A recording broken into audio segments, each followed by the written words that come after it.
Fajar baru 2017 telah dimulai. Optimisme baru telah dibangun untuk menguatkan tenun kebangsaan kita. Satu meja malam ini menghadirkan perbincangan tentang evaluasi dan harapan negeri ini di tahun 2017. Inilah Satu Meja, episode Menatap Republik di 2017 bersama saya, Budiman Tanerjo.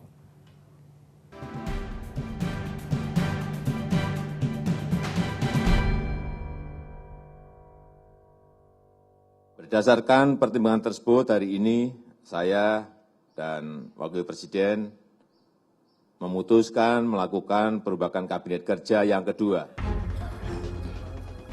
Sejumlah dentuman politik terjadi di sepanjang 2016.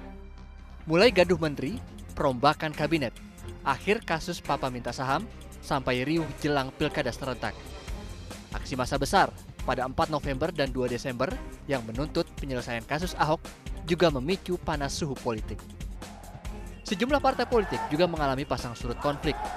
Partai Persatuan Pembangunan sampai saat ini masih dirundung konflik kepengurusan pasca pemilu presiden 2014 lalu. Sementara Partai Golkar mengakhiri konflik melalui Munaslup pada Mei lalu. Dentuman di bidang hukum juga terjadi. Di sepanjang 2016, sejumlah kasus besar jadi sorotan publik.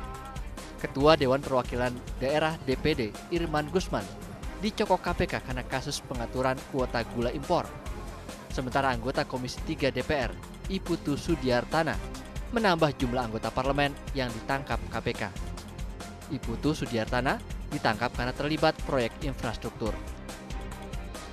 Bagaimana wajah politik dan hukum Republik ini di 2017? Sejauh mana para pemimpin mampu membangun optimisme untuk Indonesia yang lebih baik di 2017?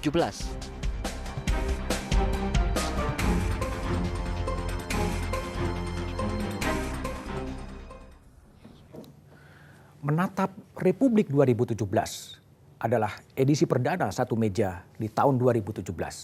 Saya akan memperbincangkan hal itu bersama dengan Profesor Dr. Gayus Lumbun, Hakim Agung di Mahkamah Agung. Malam. Selamat malam, Pak Budiman. Ada pemikir kebangsaan sekaligus analis politik, Yudi Latif. Malam. Selamat malam. Ya. Ada budayawan, Guru Besar STF Trihargara, Romo Mujistrisno. Malam. Selamat malam, Mas Budi. Ada dosen komunikasi politik, Mas Gun-Gun Herianto. Malam. Malam. Mas Gun-Gun. Saya ke Kang Yudi dulu. Dari semua peristiwa politik, gonta-ganti kabinet, apa yang paling Anda soroti di tahun 2016? Iya, sebenarnya kita bisa melihat ini dalam satu perspektif. Dalam kacamata yang lebih positif, kita lihat sebenarnya meskipun pemilu 2014 adalah pemilu yang paling sulit mungkin dalam sejarah Republik. Karena ada dua pasangan yang sama-sama kuat, melakukan kontestasi yang sengit, dan itu seolah-olah mengaduk-ngaduk emosi masa sedemikian rupa. Tapi at the end kita lihat daya lenting bangsa kita ini masih cukup bisa meredam. Daya lenting? Daya lenting bangsa masih punya. Sehingga sebenarnya kan kita lihat di ujung kontestasi ini tidak seperti yang dibayangkan, yang sangat mengerikan. Ternyata kembali ke titik normalitas. Cuma memang waktu itu kan Pak Jokowi tidak punya modal politik yang kuat karena hanya didukung oleh sejumlah partai kecil. Nah, oleh karena itu mau tidak mau, karena dia harus punya kekuatan juga di parlemen, dukungan yang kuat, maka kan akibat dia harus meluaskan kerangka koalisi. Dalam situasi itulah saya kayak tarik-menarik di dalam formasi kabinet itu lebih rumit. Gitu. 2 tahun pemerintahan Jokowi, 2 kali kabinet diganti. Ya. Menurut Anda ini sesuatu yang normal, sesuatu yang lazim dalam sebuah pemerintahan?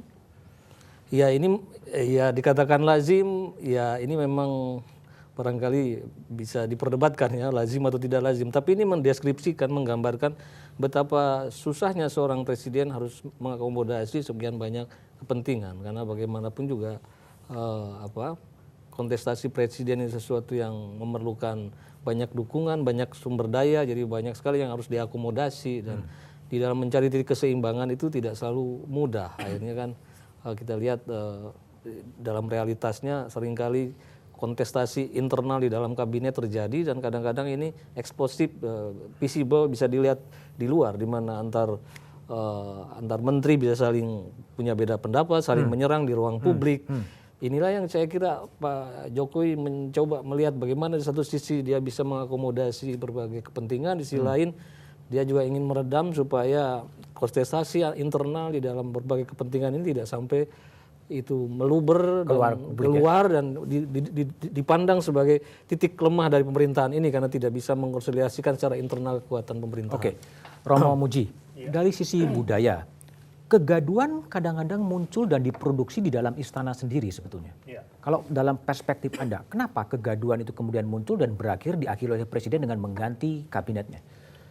Positifnya, sesungguhnya Pak Jokowi ini sebagai Presiden itu mau memberi ruang bagi kemajemukan pikiran, lalu gerak dan tingkah laku politik, visinya segala macam ya kan. Tetapi beliau juga belajar bahwa ternyata untuk sebuah kepemimpinan seorang presiden kayak Pak Jokowi gitu, itu dia juga harus punya satu visi ke depan yang harus diambil untuk melangkah ke depan, sehingga tidak bisa membiarkan gaduh riuh itu. Tapi jangan lupa ketika Jokowi masuk, itu kan juga ada banyak kepentingan yang masuk, termasuk Wapres sendiri punya kelompok sendiri itu. Dan tapi Pak Jokowi sudah bermain cantik sekali, sehingga sampai bisa akhirnya kayak dia mengendarai kereta Baratayuda gitu ya kan. Itu sudah satu kendali gitu kan. Jadi yang kudanya mungkin kalau pagi itu kuda betul ya, kalau malam jadi